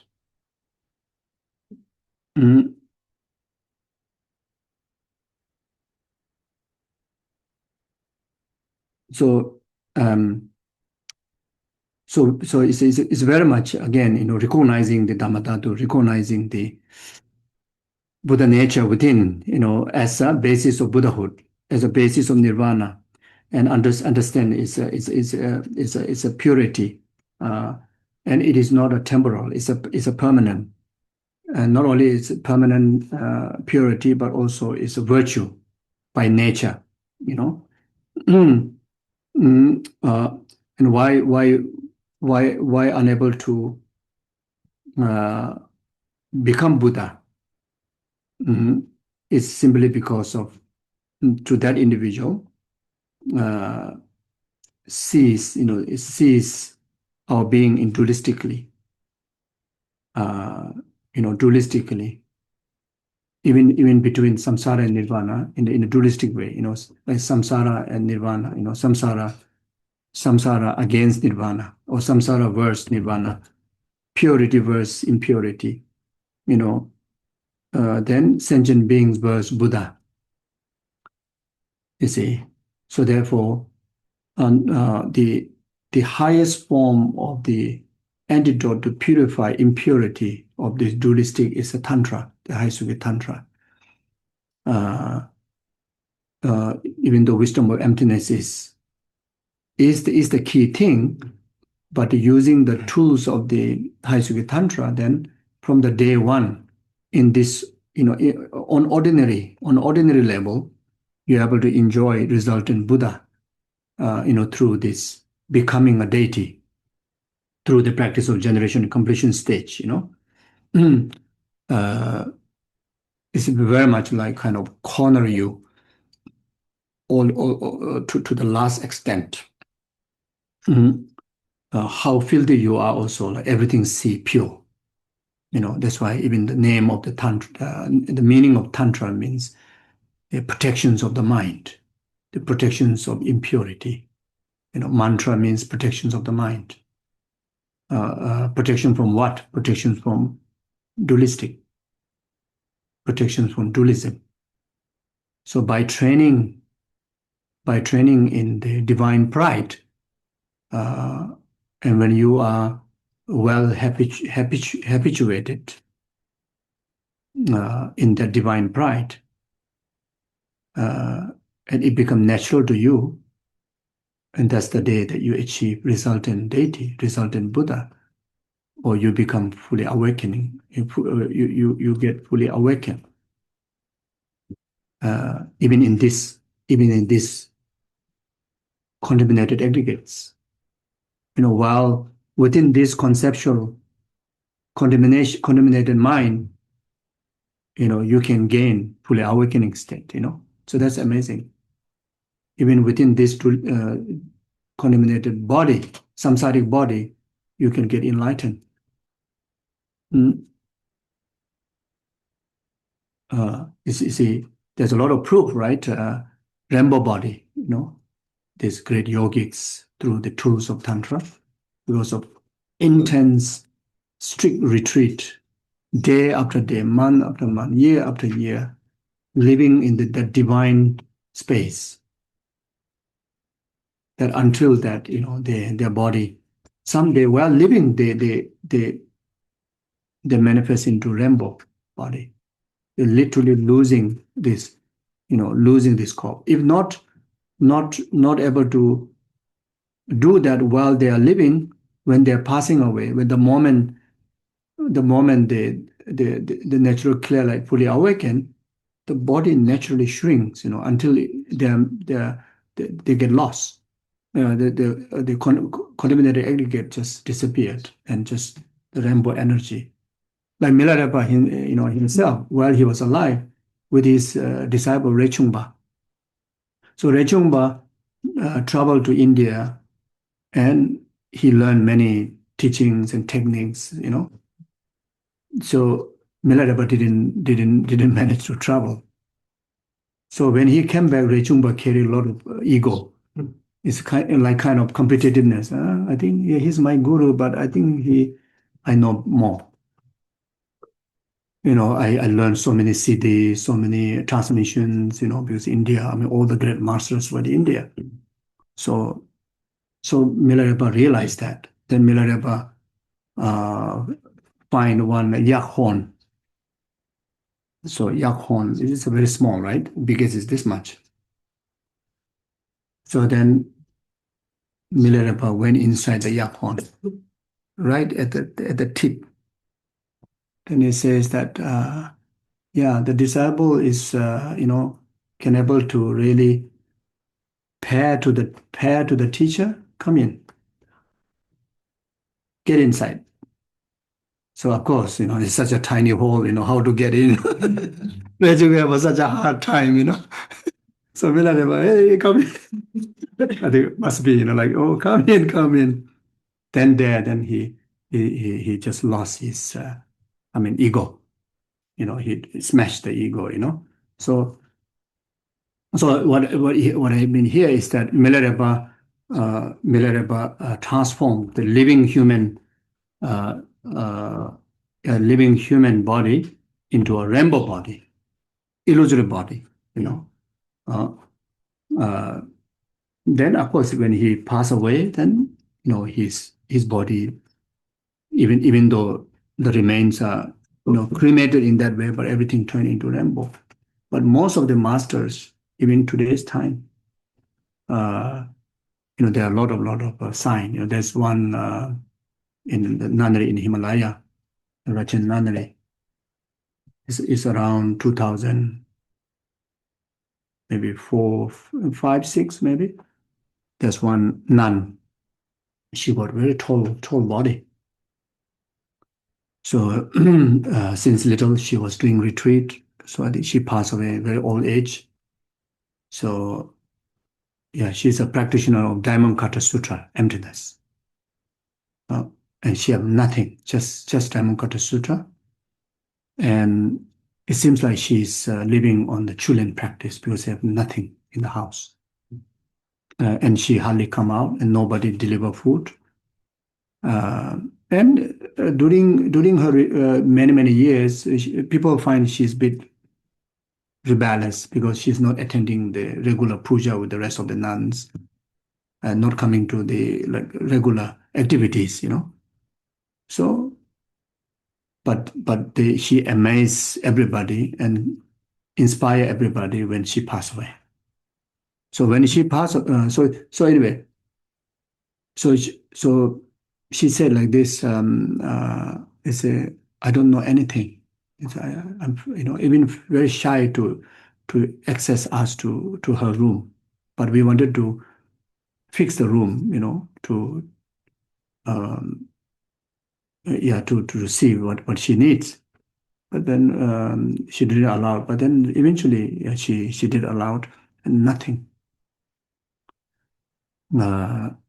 Just carpet that which is like a lot of hole, maybe must have used for the 60, 50 years like that. there's a sign of maybe made of fire, but maybe made of fire for I don't know how many months or ages or something like that. She had nothing. But she looked in one way is radiant, in another way is ragged. Then we saw the text, and she's, oh, it's so shy, like that. So you say, oh, what is this, and what do you do? This. So he said, my daily practice. And because of she been reading all the time, it's like whole tone like that. So she keeps saying she really don't know anything. And then, but he said that I do this, that no sentient being has to suffer. May all sentient beings suffering ripen upon me. If there's any merit out of this, ripen upon them, and then they never have to experience suffering. You see, she really know exactly. She really know the Dharma, right? She has bodhicitta, and she must be contemplating on the knowledge, which is on emptiness. Dharmakata is emptiness. Right. Anyway, so when she passed away, her body is a tall lady, shrink like this much. So if the carers just let her remain in the meditation, maybe completely dissolve into rainbow. So this is just about 2005, 6, 2004, 5, 6, not long ago, like that. Then when she was cremated, entire cremation stupa is filled with the rainbow, literally rainbow like that. So there are many, even ordinary people outwardly, they have no name, they have no status, but through their practice, there are many signs like that, So the yogins rest in their non-duality. So this does not mean things are identical conventionally. Nirvana and samsara is not conventionally not identical. But it means their ultimate nature is the same Dharmadhātu. Okay, here is their ultimate nature is same Dharmadhātu. But at the same time, the earlier mentioned many times that relative level also same. Remember? The difference is whether it's obscured or non-obscured. So not just ultimate level, but even relative level also like that. So verse 66 and verse 68, now here emphasize about the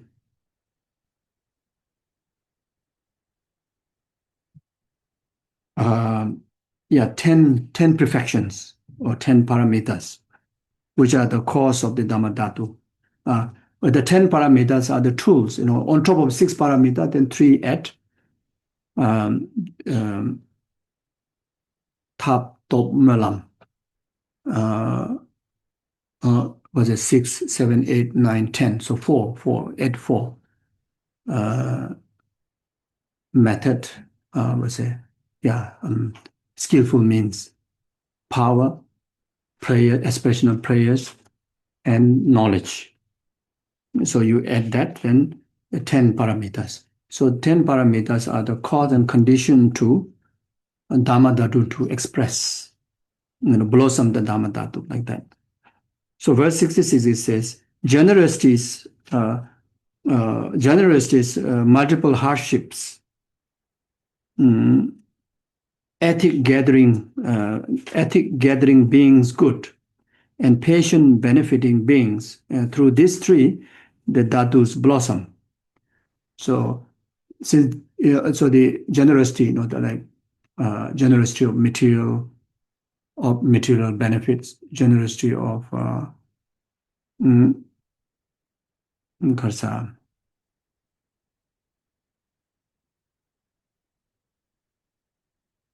generosity of Dharma, and generosity of serving sentient beings, benefiting sentient beings, like 3 kind of generosity. Then ethic, also the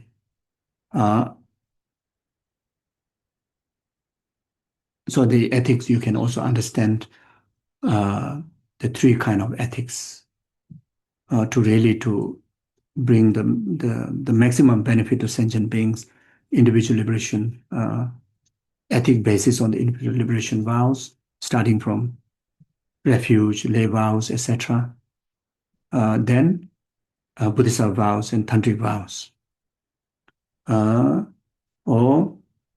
the ethics also can be understood in these three ways.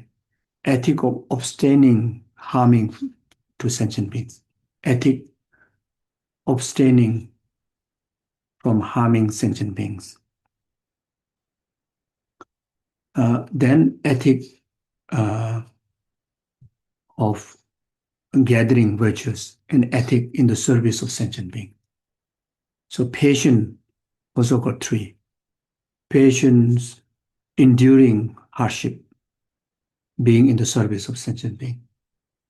Patience gathering virtues, to get more tools to offer benefit to sentient being, like such as gathering merit. So the more merit you have more tools to offer to sentient beings. Then patience of being in the service of sentient being, like that. So when you engage in your very best, in these practices of practice of paramita, then Dharmadhātu blossom. Your Buddha nature start to expose, surface like that. So then the verse 67, enthusiastic vigor for all dharmas, mind that inter-meditative poise, prajna as your permanent resort. This too makes enlightened unfold. So the enthusiastic, joyous effort.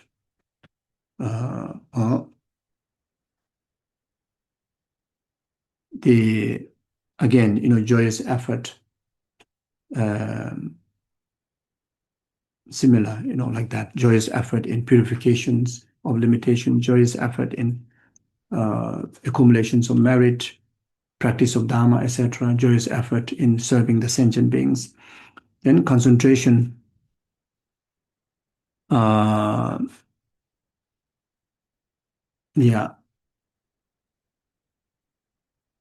So, concentration also got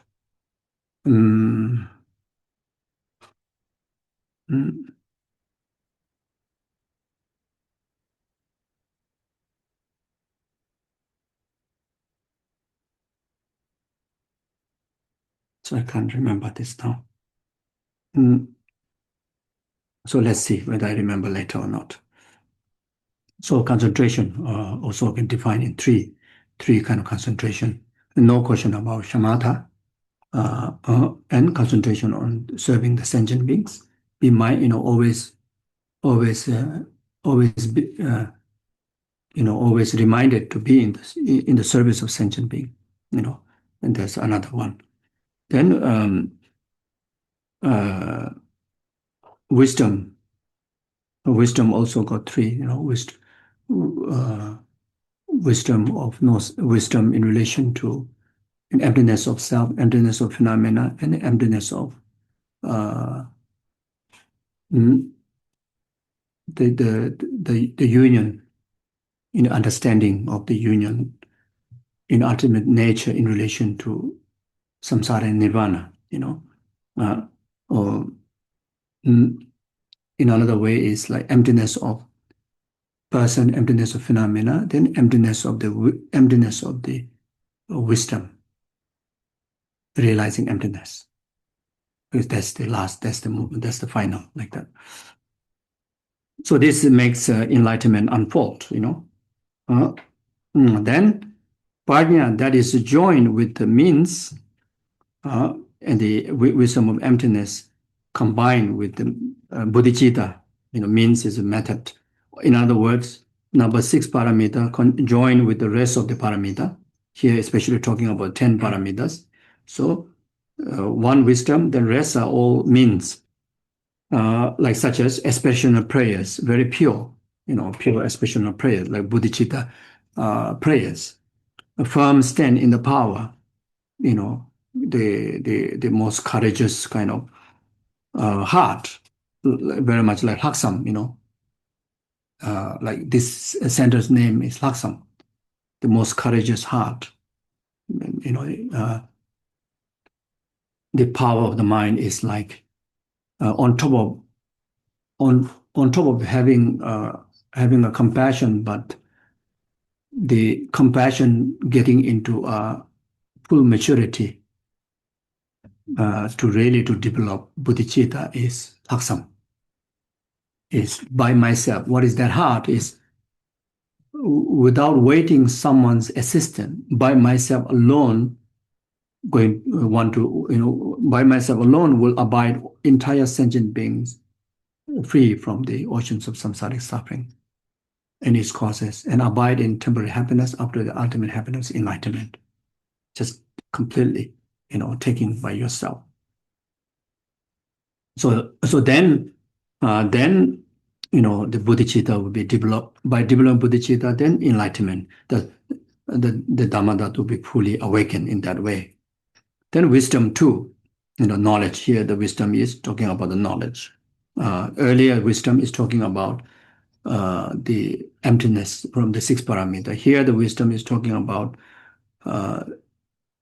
the understanding of the entire mental dispositions of sentient being, the omniscient mind. These four dharmas make the dhatu flourish, like this, So this is like describing, verse 66 to 68 is describing the Nagarjuna describing that Bodhisattva's path. The first six paramita: generosity, ethics, patience, enthusiastic effort, meditation, wisdom.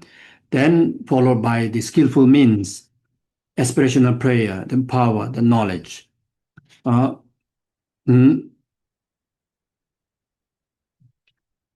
Okay, yes. So, okay, these do not create Buddha nature. This 10 power do not create a Buddha nature. Rather, they allow already present Buddha nature to unfold, like the flower opening. So that's like that.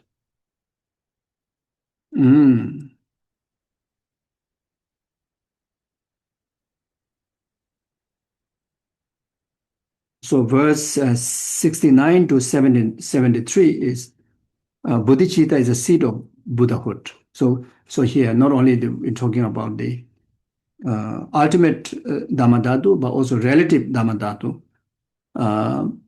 Then along the training, not just the emptiness wisdom, but bodhicitta also serve as a seed of Buddhahood. So verse 69 is said, the bodhicitta I pay no homage, saying such is evil speech. Oh, emptiness is everything, so no need to think about the attitude. Cannot say that. Where there are no bodhisattva, there will be no dharmakaya. So Buddhahood is born out of bodhisattva. But then bodhisattva is born out of Buddha. Here referring dharmakaya, give birth to bodhisattva. But then bodhisattva training, will bring the result of Buddha, like this. You see? So some dislike the seed of sugar cane, but still wish to release the sugar. Without seed of sugar cane, there will be no sugar. Verse 71, when these seeds of the sugar cane are well guarded, fostered, and refined, molasses, sugars, candy too, will then come forth from them. Verse 72, so that's example. So now is the meaning, with bodhicitta, it is just the same. When it is guarded, fostered, refined, arhat condition realizes, Buddhas too will then arise and spring from it. So how to guard it? How to guard the bodhicitta? Through the practice of six paramita. How to foster the bodhicitta?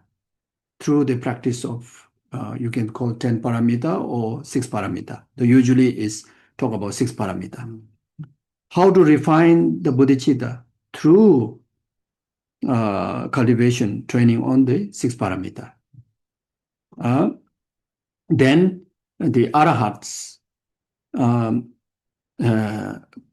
conditional realizers, like such as solitary realizers, hero realizers, even though they may, the 6 parameters, not like as explained before, the 3, but still that those are the basis, like generosity, ethics, joyous effort, patience, concentration, wisdom are the one that which will deliver even the Pateka Buddha, Sarvaka Buddha, or hero solitary realizers path.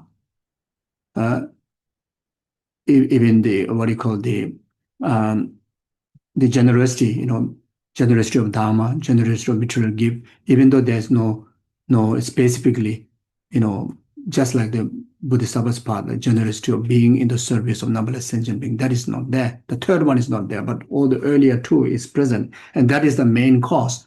How you're able to become the arahats of the earlier 2 realizers. Then no question about Bodhisattva's path, like that, including enlightenment. So just as the farmers guarding the seeds of the rice and others, thus the leaders guard all those who are aspiring to the supreme yanas.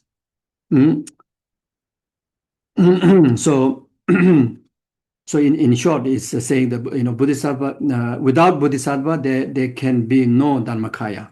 Means without Bodhisattva, there can be no Buddha's wisdom body. The sugarcane analogies is the use here, seed sugarcane like that.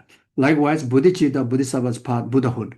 So bodhicitta, born to Bodhisattva. Bodhisattva, born, bring birth to Dharmakaya. So compassion give birth to bodhicitta. Bodhicitta give birth to Bodhisattva. Bodhisattva give birth to Buddha's wisdom body, Buddhahood. Without the seed, the result cannot rise. So verse 71 to 73 teaches that Buddha's carefully protecting beings who generate genuine bodhicitta, just as the farmers protect precious crops, So when we generate bodhicitta, when we take the Bodhisattva precepts, like, aspiring Bodhisattva precept, engaging Bodhisattva precept, then you are part of the family member of the Buddha. Not Buddha has a bias, but you yourself, become the member, so you are within the responsibility, directly monitoring or directly inspiring you, guiding you, and blessing you, so you were nurtured. So therefore, when someone understands the benefit of the Bodhisattva's path, then first thing what we need to do is to receive the Bodhisattva precepts, Bodhisattva vows. And start with the first, receiving the aspiring Bodhisattva vows, then engaging Bodhisattva vows. You can receive both together, like that. And the difference is first is, to anything you do, especially all the virtues, to be infused by the bodhicitta intention, So engaging Bodhisattva vows is on top of just being in intention, but you actively will engage with the sentient being through the tools of 6 paramita. So that's what I mean, engaging bodhicitta. Then the benefit, there are numberless benefits, like entire, like a 10, what do you call, the first chapter of the Bodhisattva Charya, then also along the way, there's so much of benefits talk about it. So just to name one, the moment you take Bodhisattva precept, it's understood the worst become the best. Whatever history, whatever life history one may have, even one may be committed heinous crime, the moment you take the Bodhisattva precept, even just aspiring Bodhisattva precept, you become Bodhisattva, equal as a Bodhisattva's merits, so this is understood like that. It's one of the most powerful purification that you can practice. Okay, so I have to stop here for lunch. Yes, so then we come back 1:30. Thank you. Okay. Can I have only 1 minute, and I don't know if you want to go first about the lunch? I think we again need around 5-10 minutes to prepare everything. Okay, 5-10 minutes to prepare, and you can ask questions if you want, or you can relax. What I would like, I will go up to prepare, but I will just kindly, I want to ask you, we have a kind of a tradition here. After a teaching, we ask people completely voluntarily if they want to put their, main messages, what their, impressions, thoughts, anonymous or non-anonymous post-its upstairs. We use them and share them through our newsletter or other media to show how we all grow, how teachings are important and how we all grow in this path. Again, it's up to you whenever you want. If you want to share, again, anonymous or not, or you can send an email to info at Alexander to thank you. It's Tsum, sorry. I have also just one. Yes. Having photos for Luxem, which may come into the website. Please, anybody who doesn't want their photo, and please come to me, and you can look through, and we can delete them. I should have said that beforehand. I apologise. Good. Okay. I So, also have yes, please. Yes. to know. Yes, but any of you need to stretch and, please move around.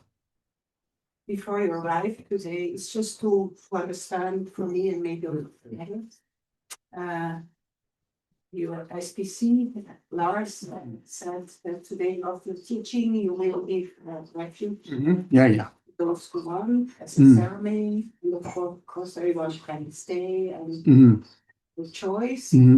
And then he said that he would also stay and retake refuge.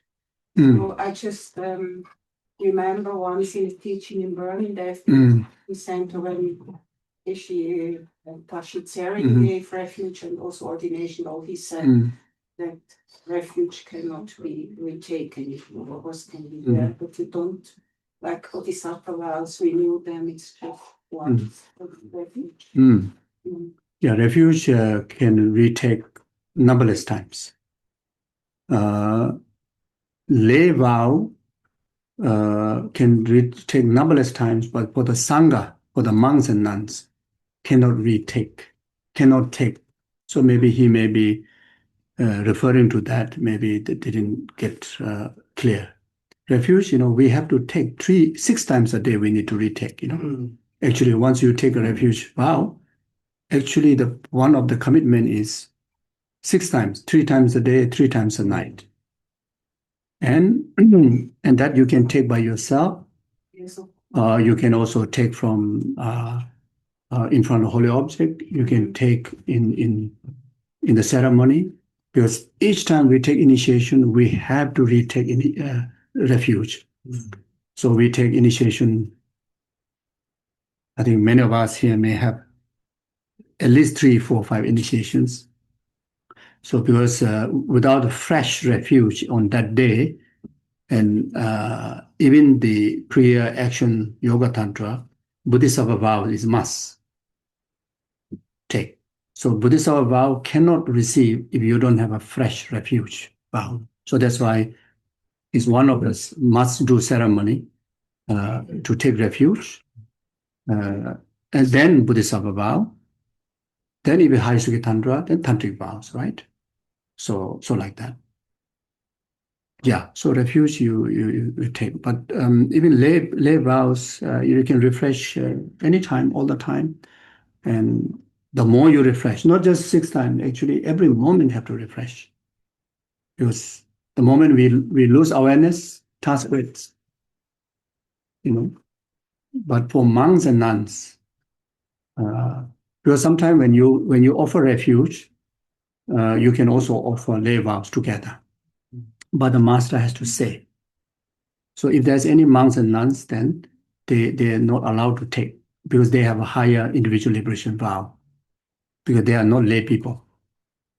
Then that kind of actually that diminish the ordination vows. So he definitely this one I'm 100% guarantee. Yeah, so must be meaning that. Yeah. Okay. I have a question just to understand or maybe refresh this subject. So, for example, the nature, for example, the nature of this table in the emptiness way, in a relative way of emptiness, this table is different from me. We're different. Yeah. Because it's a table, different. I'm absent. Right. In a ultimate way, in emptiness side, we are the same. Yeah, same entity. Yeah. But then Dharmadhātu, Yeah. the table has no Dharmadhātu. So Yeah. the mind has its nature of the mind is Dharmadhātu. Yeah. And then when the Buddha, when you achieve the Buddhahood, Yeah. you realize the Dharmakaya. Yeah. You realize before, but you are now fully awakened in Dharmakaya. Awakened in Dharmakaya. Okay. So that's why at the beginning we were talking about Dharmadhātu, Dharmakaya, Buddha nature, emptiness. In one way, same meaning. But then in the relative level, is referring to different things. Yeah. So that's exactly like you presented here. That's correct. Okay. So therefore, the Buddhahood, Buddha, Buddha was Buddha is like let's say as a person, as a being, not realizing Dharmadhātu. Dharmadhātu as an emptiness nature, even realized when the Buddha was training on the path. Even as a Bodhisattva level, already realized even directly. But as a Buddha, is just his wisdom become sustainable, fully in the state of awakening. Just that, yeah. All good. Yeah, just follow up with what about the refuge. There's one thing that, which actually we'll mention later, but I can mention now. You see, in the ceremony, the refuge is received through preparatory rituals, like such as prostration, such as kneeling down. Then preparative condition, which is from the receiver side, from the master who's offering the refuge, someone who is intact with the refuge precepts, carry the lineage, or receiving from someone who is holding the precepts. Then on top of that, repetition of the precept is one of the ritual, so it has to do. And then after that, the conclusion part of the ritual is, you again offer 3 prostrations, then sit down. So this makes the precept is received within your spiritual continuum. So now, in the repetition, it says Tsumba Gongsu Se or Loben Gongsu Se. So Tsumba Gongsu Se is very much just like, say, please pay attention to master. So the refuge master is very much like a ceremonial figure. You are not receiving, you are not taking refuge in the master. You're not taking refuge to the person. You're taking refuge to the Buddha, Dharma, Sangha. So when you say Tsumba Gongsu Se, the preceptor is just a ceremonial figure and not as a guru. Not as a guru. But when you want to establish guru-disciple relationship with anybody, there are a few ways. One is whenever you are receiving precepts, including minor precepts, refuge precept, lay vows, no question about the rest of the other precepts. This is one of the opportunity that you can establish the relationship as a guru-disciple. Either you say in the language, or you say in your heart, or you just regard in your heart. For Loban, it's a Loban Gongsusa. So normally when I confer refuge, I always use Tsumba Gongsusa as a ceremonial responsibility. Whether the person want to establish guru or not is their heart. So but I always make this clarity. For some, maybe they may not, but they are generally people make a statement. They say the moment you receive precepts, the person become your guru, but not as simple as that. So that's why even there's a given option, and usually anybody who offer vows, we should mention, because some may not be ready, and at the end not clarify, then say, oh, how come? I never thought is that I would regard him or her as my guru, but then already established, So not necessary, but it is an opportunity. Not only precepts, but even while receiving teachings, commentaries, oral transmissions of the mantras, sutras, same thing. But then when you receive oral transmissions of the mantras, sutras, and also receiving commentary, you don't have these ceremonies. But these are opportunity to establish a spiritual relationship as a guru and disciple. But as far as concerned with the initiation, is different. The moment you decided to take initiation, then naturally there's no other kind of two options. You establish guru-disciple relationship.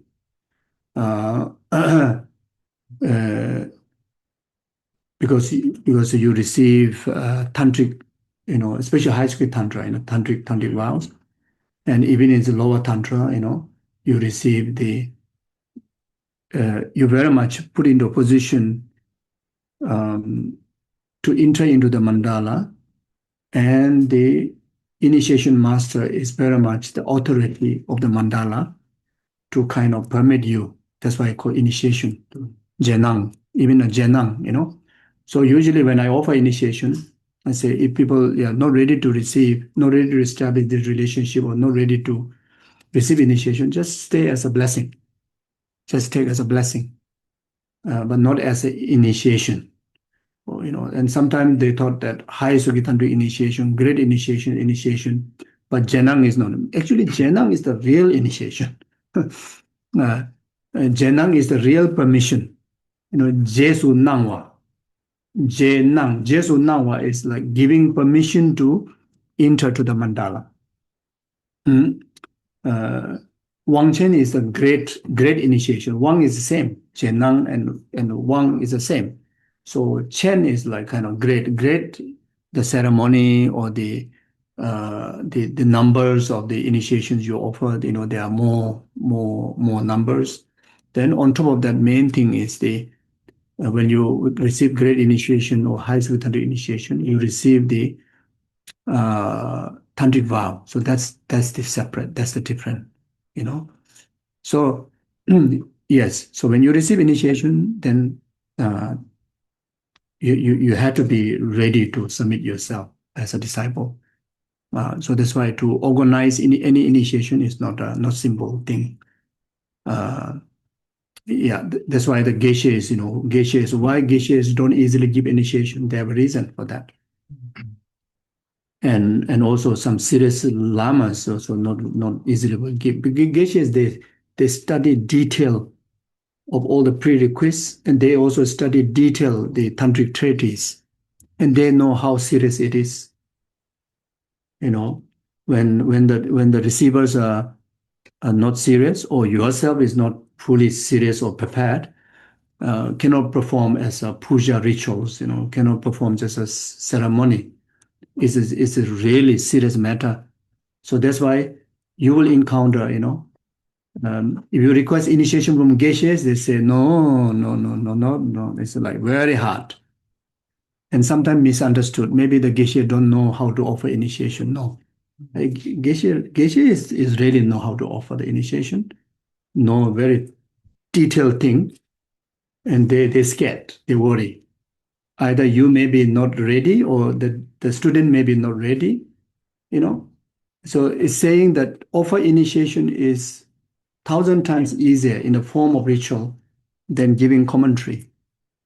You know, to even just teach a lamrim, one subject, to teach karma, it's not easy. You need to have a lot of study. But when you offer initiation, the initiation manual is set. You don't need to go out of that. You don't need to get less. Just read it. And if it's a Tibetan, then just read the Tibetan. And then you just need to ring the bell and do Vajra, the ceremony, which is also quite fun, very easy. You know, the teaching is not fun. It's really the to squeeze, you know. Then cannot get wrong, you know. Cannot get wrong. If one go wrong, it's not like you get any information wrong, you know. The Dharma teaching go wrong, yeah, the responsibility you need to carry for ever lifetime until achieve someone's Buddhahood, you know. Maybe someone may have an opportunity to become Buddha this lifetime, and you give a wrong teaching, wrong information, you become an obstacle. Can you imagine? That's a disaster, right? So it's not easy. So anyway, so yeah, so it says it's like that. Then one initiation, 1.5 hours, you can finish very comfortably, you know. So like that. But if you really know the weight of initiation, then there's no, and it's profound. There's no more profound than initiation. There's so many prerequisites, more prerequisites than what you do normal study of any Dharma. You see, someone want to offer initiation without correct understanding of three principal aspects of the path, correct without having pure Guru devotion to yourself, you have no means to offer initiation. Yeah, you can do ceremony, but the receiver will receive nothing. You know, you may think I receive initiation, but there's no blessing. You know, maybe some imprints. You know, then you need to receive the lineage that which can trace all the way up to the enlightened being, and the lineage have kept up to yourself who is offering initiation intact. Even in case there's any transgression, you need to do self-initiations, you know, and daily basis. You cannot even have a pause in one day, you know. Then you need to do retreat.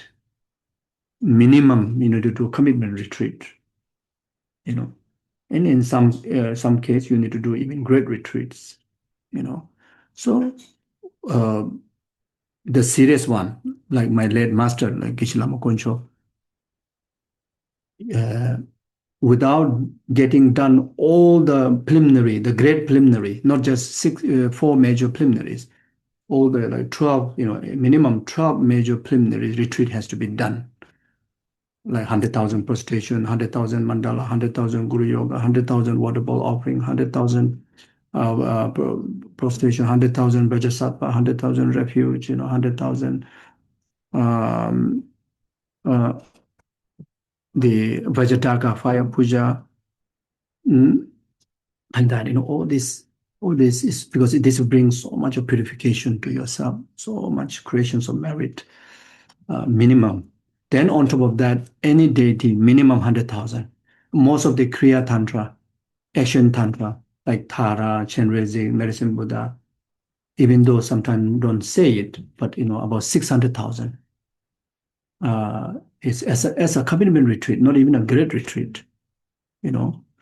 So then in relation to late Geshe Lama Konchog, you need to accomplish one Mother Tantra great retreat, you know, and Father Tantra great retreat. So minimum about 7 to 8 years you need to dedicate. How strict you do is a different thing, but minimum, you know. So then it says that then you offer initiation, even it's like 1.5 hour just ritual. Even people who come and receive don't understand anything, they really will receive what they're supposed to receive. They say otherwise there's a danger for yourself also, you know. How to say, in the name that you manage to kind of be the authority to open the door to mandala, but then in actual fact it didn't happen. And then live in that idea that, oh yeah, I already get into mandala, and which is actually not only sacred but also secret. You know, without permission you cannot, without initiation cannot enter into mandala. There are a lot of reasons, but with the lineage permission you get into the mandala. The blessings are like so easily achieved, you know, so like that, you know. So anyway, so like that.